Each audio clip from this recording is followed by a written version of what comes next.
Hello everyone. तो इरोडो का Newton's laws of motion का ये क्वेश्चन 1.74 ये आज मैं आप लोगों के साथ डिस्कस करने जा रहा हूँ। और ये डिस्कशन में कुछ बहुत बढ़िया बात सामने निकल के आएगी, जैसा अक्सर होता है। वो क्या बढ़िया बात है, तो पहले क्वेश्चन पढ़ते हैं, फिर उस बढ़िया बात पर भी जाएंगे। क्वेश्चन है, in the arrangement shown in figure 1.17 the mass of the rod m exceeds the mass small m of the ball. मतलब इन्होंने कह दिया है भाई ये मास m स्मॉल m से ज्यादा है। The ball has an opening permitting it to slide along the thread with some friction. Means जैसे मोती नहीं पिरोते हैं धागे में, वैसे इस बॉल को पिरो दिया है इस धागे में, बीच में होल्ड बना करके। The mass of the pulley and the friction in its axle are negligible. At the initial moment, the ball was located opposite to the lower end of the rod. ये lower end of the rod यहाँ located है. When set free, both bodies began moving with constant accelerations. Find the friction force between the ball and the thread. If t seconds after the beginning of motion, the ball got opposite the upper end of the rod length equals L. So this length is L. और आपसे पूछा क्या गया है और given क्या है, जरा इस पर चर्चा कर लेते हैं। आपसे बोला गया है कि find the friction force between the ball and the thread. बहुत इंपॉर्टेंट क्वेश्चन है ये, क्योंकि इसमें बड़ी खास बात सामने आने वाली है बच्चों। और वो क्या खास बात आने वाली है उसको थोड़ा ध्यान से देखिएगा। तो बात ये है कि friction force between the thread and the ball is nothing but tension in the string. If T is tension in the string, then T is the friction force between the ball and thread. Why? Because अगर मैं इस ball का FBD बनाऊं, इस ball में whole है और इस होल पर फ्रिक्शन लग रहा होगा से ऊपर की ओर FR, ठीक है।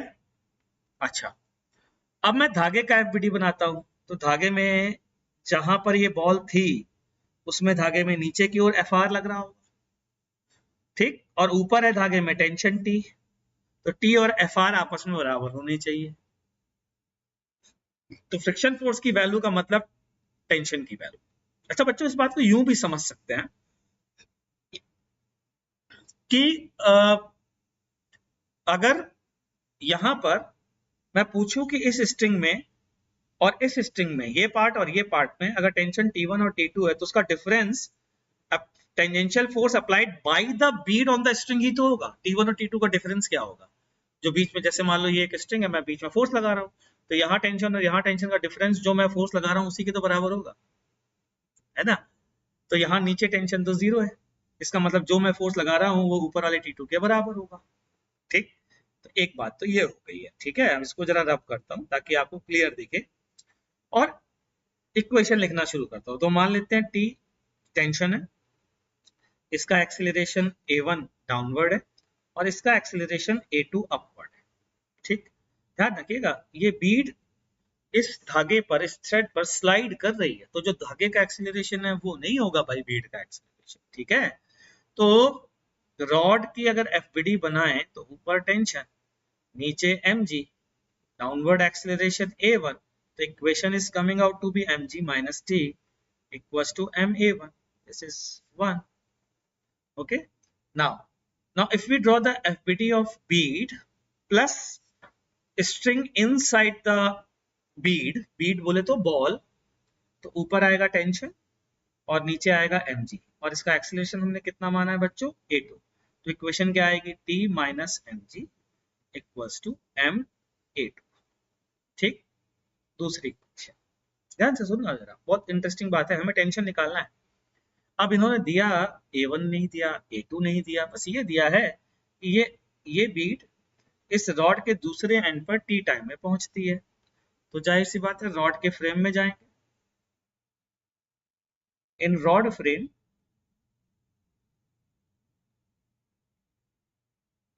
ये बीड कितने एक्सीलरेशन से ऊपर जाएगी? तो आपको पढ़ाया है गुरुजी ने, जिसके फ्रेम में जाते हैं उसका एक्सीलरेशन उल्टा करके दुनिया में हर जगह जोड़ देते हैं, तो जोड़ दिया, उल्टा करके जोड़ेंगे तो ये बीट कितने एक्सीलरेशन से ऊपर जाती हुई दिखेगी? A1 plus A2 से। क्लियर है? तो और ये L डिस्टेंस ट्रेवल कर रही है T टाइम में, तो क्या इक्वेशन लिखेंगे?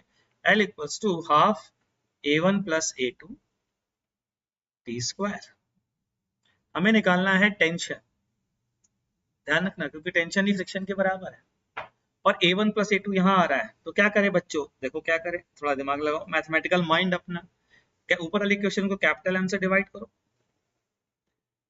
नीचे वाली इक्वेशन को स्मॉल m से डिवाइड करो, और देखो फिर कमाल आ जाएगा A1 प्लस A2, ये हो गया कैंसिल, ये आ गया T 1 by m plus 1 by capital M, sorry 1 by minus 1 by capital M equals to A1 plus A2। ठीक ना, इस A1 प्लस A2 की वैल्यू को यहाँ पुट कर देंगे, तो बच्चों क्या इक्वेशन आएगी? A1 plus A2 equals to 2L by T square, या फिर T M minus small m upon M into capital M। तो यहां से बच्चों T की वैल्यू आ रही है 2L by T square small m capital M upon capital M minus small m, which is equal to friction. But that's why in the question it is given that capital M is greater than small m. तो ये है solution। हाँ, तो इसमें काम की बात क्या सीखी हमने, जरा इसको कंक्लूड कर दें। इसमें काम की बात हमने सीखी कि फ्रिक्शन फोर्स जो बॉल और स्ट्रिंग के बीच में लग रहा है, that is equal to tension in the string. In general, that is equal to difference of tension in the string, but in this case, because tension in the lower part of the string is 0, therefore this friction will be equal to tension in the upper part of the string. Is that clear? तो मेरे हिसाब से बड़ा मजा आया होगा, क्योंकि इसमें एक नई बात पता चली है, और ये कंक्लूजन ध्यान रखिएगा, आगे भी आपके काम में आता रहेगा। चलिए मिलते हैं नेक्स्ट वीडियो के साथ। Thank you.